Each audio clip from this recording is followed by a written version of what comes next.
avait parlé en semaine 25, donc on a fait un test de plantation sur paillage cette année. Ici on a notamment planté du fenouil, ça a été un engrais vert fauché qui a été ensilé. L'ensilage c'est une technique de conservation du paillage par fermentation lactique en fait, donc anaérobie, donc en absence d'oxygène.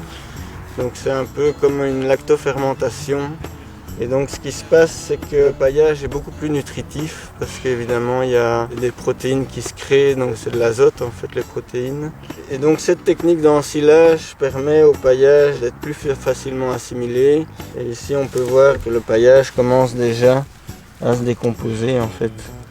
Donc c'est un paillage assez nutritif et qui se décompose beaucoup plus facilement, donc beaucoup plus digérable par le sol en fait. Ce qu'on a remarqué ici, c'est que la couche relativement importante qui permet d'éviter un salissement. Sur la planche à côté, vous pouvez voir que la couche était beaucoup plus faible, donc il y a vraiment un salissement important. Et alors le point négatif, c'est évidemment qu'on ne peut pas biner à la machine ici, donc le désherbage se fera manuellement. Donc il va vraiment falloir arracher toutes les mauvaises herbes ici. Voilà, sinon c'est une belle réussite, la culture est assez belle. Vous voyez les plants se développent bien. On a planté aussi des scaroles, des pins de sucre qui ont très bien réussi sur paille. Donc voilà, c'est un test assez concluant à refaire en apprenant de nos erreurs, mais c'est une belle culture cette année.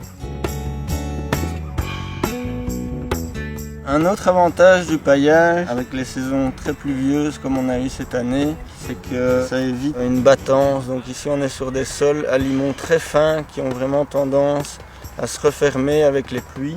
Donc c'est ce qu'on appelle l'effet splash en fait. Donc la goutte d'eau en tombant sur le sol déstructure complètement le sol.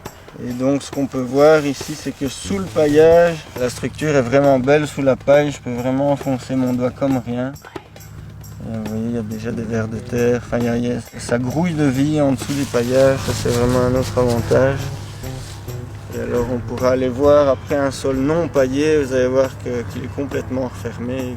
Et ça évidemment pour les plantes c'est assez dommageable parce que ça empêche l'oxygène de bien pénétrer et à l'humus de se minéraliser correctement.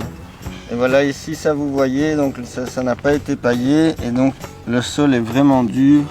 Le sol s'est refermé, il a croûté comme on appelle ça. Et donc vous voyez ça fait des fissures et c'est vraiment pas bon pour le sol, quoi.